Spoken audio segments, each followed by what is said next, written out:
दिल्ली विश्वविद्यालय में अगर कोई पढ़ रहा है और रैगिंग करता हुआ पाया गया तो उसकी परीक्षा रोकी जा सकती है, उसका निलंबन हो सकता है, उसका निष्कासन भी यूनिवर्सिटी से हो सकता है। दिल्ली यूनिवर्सिटी ने आज जो है रैगिंग को लेकर एक सख्त गाइडलाइन जारी की है। पूरा क्या डूज डोंट्स हैं और जिनकी रैगिंग होती है जिन बच्चों की, वो कहाँ जाएं, किस विंडो पे जाएं, इस सब का उसमें जो है जिक्र है। समझते हैं पूरा ये गाइडलाइन क्या है, किस तरह से रैगिंग से डील करेगी ये गाइडलाइन, अपनी सहयोगी रश्मि शर्मा से। रश्मि, आज जारी कर दी है डीयू ने जो गाइडलाइन है रैगिंग की, क्योंकि 28 से सेशन भी शुरू होने जा रहा है। हाँ, 28 जुलाई से स्नातक का जो है सेशन शुरू हो रहा है, मतलब जिसमें फर्स्ट, थर्ड और फिफ्थ सेमेस्टर के स्टूडेंट्स की पढ़ाई होगी। साथ साथ जो सेकंड ईयर में बच्चे आ जाएंगे उनकी भी पढ़ाई शुरू हो जाएगी। उसको लेकर जो है बच्चे, क्योंकि पहला दिन होता है और बहुत ज़्यादा बच्चों में उत्साह होता है जाने को, तो कहीं ना कहीं ऐसा अभी बीते सालों में देखने में आता है कि कहीं ना कहीं किसी तरह की रैगिंग भी हो जाती है। हल्की फुल्की तो डीयू अलाउ कर देता है, लेकिन उस तरीके की जहाँ बहुत सख्त, मतलब आप किसी से नाम पूछ रहे हैं या गाना गवा रहे हैं, वो रैगिंग के दायरे में तो नहीं आता है उस तरह का। लेकिन अगर सख्ती आप उसके साथ जबरदस्ती माहौल जबरदस्ती, में अगर हाँ, मनोरंजन के रूप में आप हो अगर रही है करते हैं, हाँ, तब कुछ नहीं। लेकिन अगर आप जबरदस्ती, कोई बच्चा इंटरेस्टेड नहीं है और आप जबरदस्ती उससे कुछ इस तरह की चीज के लिए कहते हैं, तो वो रैगिंग के दायरे में अटैक करते हैं। हाँ, या कुछ परेशान करते हैं मानसिक, हाँ। तो उसको लेकर डीयू ने गाइडलाइंस जो है जारी की है। तो उसमें उन्होंने एक पोस्टर के साथ जो है कॉलेजेस को इंस्ट्रक्शंस भी भेजे हैं। सबसे पहला तो उसमें कॉलेजेस को कहा गया है कि उन्हें सेशन शुरू होने से पहले ही anti ragging committee, anti ragging cell और एंटी रैगिंग स्क्वाड बनाना है। और इनमें जो मेंबर्स होंगे उनके नंबर कॉलेज परिसर में ऐसी जगहों पे प्रदर्शित करने हैं जहाँ की बच्चा देखते ही उन्हें, अगर उसके साथ ऐसा कोई घटना होती है तो वो तुरंत उस नंबरों पर संपर्क कर सके या अब जो भी है बता सके। अगर बाई चांस कोई बच्चा रैगिंग करता हुआ पाया जाता है, मतलब अगर वो दोषी निकलता है, अगर किसी स्टूडेंट ने उसकी कंप्लेंट कर दी, और ये कमेटी कंप्लेंट के बाद जांच भी करेगी? जी, जांच भी होती है। और अगर पाया जाता है कोई दोषी तो उसके अंदर डीयू ने कहा है कि आपकी डिग्री रद्द हो सकती है, दाखिला रद्द हो सकता है, आपका निलंबन हो सकता है, निष्कासन हो सकता है, आपका परीक्षा परिणाम रोका जा सकता है। वो जो कमेटी सिफारिश करेगी किस लेवल की रैगिंग की हुई है, किस कितना तरह की परेशान वो, किया है बच्चे को, उसके मतलब इंटेंसिटी के पॉइंट ऑफ व्यू से, वो कितनी गंभीर है रैगिंग, उससे बच्चे को कितना नुकसान हुआ है उससे। बीते सालों में तो देखने में आता है कि अब बच्चे इस चीज को बहुत लाइटली लेते हैं, उस तरीके से पहले की तरह रैगिंग उस तरह से नहीं होती है। हंसी मजाक और पहले दिन को दूसरे ही तरीके से बच्चे एंजॉय करते हैं, चाहे वो सीनियर्स हो चाहे जूनियर्स हो। तो जो है डीयू ने कह दिया है कि एक तो वो कहा है कि anti ragging committee, anti ragging cell और एंटी रैगिंग स्क्वाड बनाना है। और साथ ही एक शिकायत पेटी कॉलेजेस को रखनी है जिसमें बच्चा अगर सामने से आकर नहीं अपने आइडेंटिटी हम ये भी समझना चाह रहे थे कि मान लीजिए किसी की रैगिंग होती है तो उसके पास कौन कौन सी विंडो हैं जहां वो कंप्लेन कर सकता है, किससे इंटरेक्ट हो सकता है, किसके पास जा सकता है, क्योंकि उसको ये भी डर होगा ना कि जिसने रैगिंग की है वो फिर जो है उसको नुकसान पहुंचा सकता है। क्योंकि उसको पढ़ना वही है, कुछ बच्चे में होती है झिझक, थोड़ा सा वो उस तरीके से नहीं खुल पाते हैं।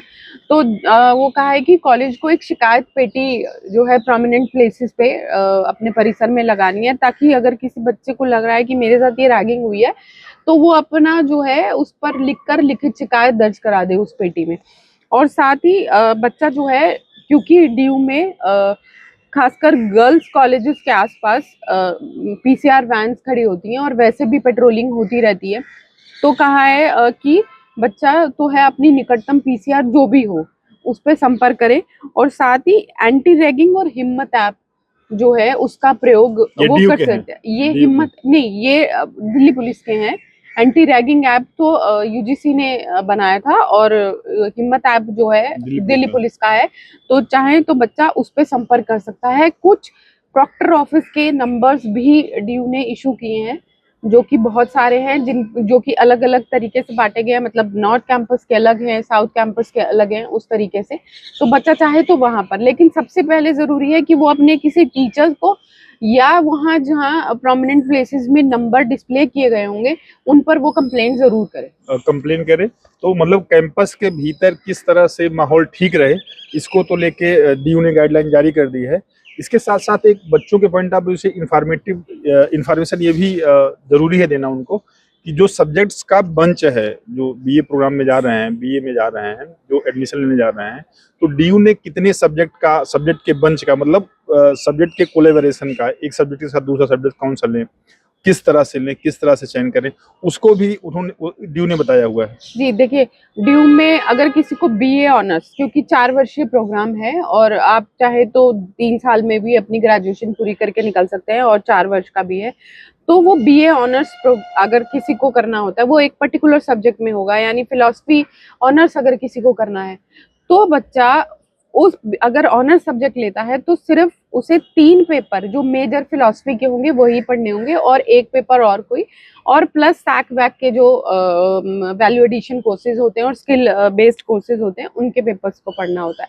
लेकिन बीए प्रोग्राम कॉम्बिनेशन का मतलब ये हो गया कि आप किन्हीं 2 सब्जेक्ट का कॉम्बिनेशन लेते हैं, यानी कि अगर आपने फिलॉसफी के साथ पॉलिटिकल साइंस लिया तो आपका ये बीए प्रोग्राम का कॉम्बिनेशन बन हाँ, गया। मतलब ग्रुप ऑफ सब्जेक्ट हो गए ना, हाँ, कि आप बीए प्रोग्राम में जा रहे हो, हाँ तो ग्रुप ऑफ सब्जेक्ट क्या हाँ, तो ले सकते इनके हो। 2-2 पेपर इस तरीके से सॉरी। देने होते हैं।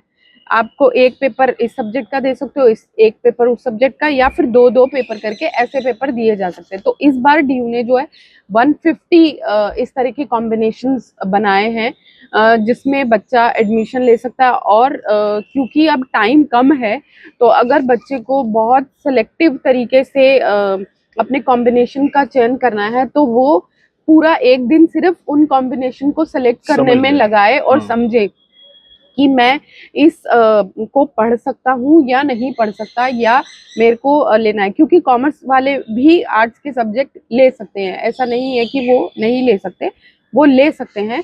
और उनको उसी के आधार पर फिर अपना कॉम्बिनेशन डिसाइड करना पड़ेगा कि इस बार कॉम्बिनेशन 150 है ना? 150 क्या कम किया है डीयू ने इस बार? जी, कुछ कम किए हैं। दरअसल कुछ ऐसे कॉम्बिनेशंस थे जिनमें बीते साल में ऐसा देखने में डीयू को लगा कि उनमें बच्चे बहुत कम आए, एडमिशन नहीं हुए। तो मार्केट की डिमांड के अकॉर्डिंगली कुछ को रिप्लेस करके कुछ नए जोड़े गए हैं और कुछ को ऐसे कॉम्बिनेशन साथ में लगा दिए गए हैं जिससे कॉम्बिनेशंस की संख्या कम हो गई है। 150 हो गई। 150 हो गई है, पहले ज्यादा थे लेकिन अब इस तरीके से 180 के आसपास थे। 183 के आसपास थे, तो अब उन्हें कम कर दिया गया है। वो इस तरीके से कॉम्बिनेशन बनाए गए हैं ताकि बच्चा जब एडमिशन ले तो उसको बेनिफिट हो। अगर वो आगे फर्दर स्टडी के लिए जो मार्केट की नीड है उसके हिसाब से रहे, जो फर्दर स्टडी करनी है उस हिसाब से उसको जो सब्जेक्ट का सिलेक्शन करना हो तो उस हिसाब से रहे। कुछ ये मतलब इसको अब कंटेम्प्रोरी रहे, कंटेम्प्रोरी जो इश्यू चल रहे हैं उससे भी इन्फॉर्म होता रहे।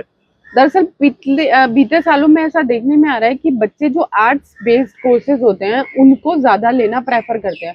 मतलब फर्स्ट 2 लिस्ट जो आती हैं, जो सीट आवंटन होता है, उसमें सबसे ज्यादा बच्चे जो सीट स्वीकार कर लेते हैं वो पॉलिटिकल साइंस ऑनर्स की होती हैं, ज्योग्राफी की ज्योग्राफी होता है और फिलॉसफी होता है, साइकोलॉजी होता है, इंग्लिश ऑनर्स होता है और साइड बाय साइड बीकॉम भरता रहता है। लेकिन अंत तक उसको जूझना पड़ता है। पॉपुलर कॉलेजेस में तो भर जाता है, लेकिन जो 2nd या 3rd रैंक के कॉलेजेस होते हैं उनमें थोड़ी दिक्कत आती है बीकॉम या बीकॉम ऑनर्स की सीटें भरने के लिए।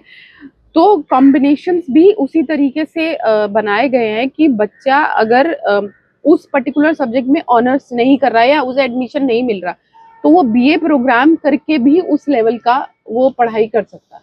और मकसद भी यही है जो सब्जेक्ट क्योंकि एनईपी क्योंकि एनईपी आ गया उसके बाद तो उस तरीके से हो गया है कि 3 साल का करके आप निकल जाइए, आपको डिग्री मिलेगी। आप 4 साल का पूरा प्रोग्राम करते हैं तो फिर ऑनर्स की डिग्री आपको मिलेगी। और कहीं कोई चाहे आप डीयू के एसओएल से एडमिशन ले, चाहे आप डीयू में एनसी वेब में एडमिशन ले, डिग्री आपको डीयू की मिले, चाहे आप नियमित कॉलेज में जाए।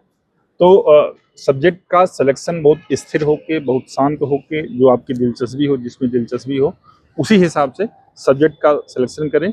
डीयू ने 150 कॉम्बिनेशन दिए हुए हैं जिनमें आप एडमिशन ले सकते हैं। लेकिन इससे ज़रूरी जो रैगिंग की गाइडलाइन है वो है कि अगर कोई बच्चा रैगिंग करता हुआ पाया गया तो उसको डीयू से बाहर भी निकाला जा सकता है। तो इसको लेके सतर्क रहें और जिनकी रैगिंग हो रही है उनके लिए भी प्लेटफॉर्म डीयू ने दिया हुआ है, विंडो खोली हुई है कि वो वहाँ जाके अपनी कंप्लेन कर सकते हैं, उनकी पहचान भी उजागर नहीं होगी। अभी के लिए बस इतना ही। वीडियो जर्नलिस्ट जी पाल के साथ मैं संतोष कुमार, अमर उजाला के लिए नमस्कार। आपके राज्य की खबरें, आपके शहर की खबरें सबसे पहले जानने के लिए देखते रहें अमर उजाला। चैनल को सब्सक्राइब जरूर कर लें और पाएं हर अपडेट।